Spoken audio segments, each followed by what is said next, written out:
I'm going to be showing you how to reset iPhone settings. So to reset your iPhone, the first thing you need to do is access your settings. Just go to your app library and find settings, which is right there. Once you're here, you need to find general, which is right over here, right above accessibility. Just go ahead and tap here. Then you need to find transfer or reset iPhone. Just go ahead and scroll all the way down, and right above shutdown, you have transfer or reset iPhone.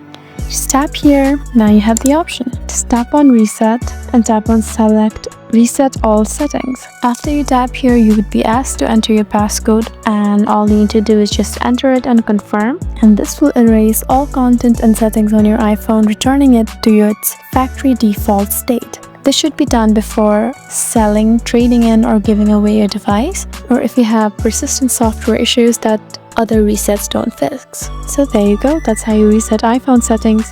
I hope this video was helpful for you. Please leave us a like and drop us a comment down below, and we'll see you again in our next video.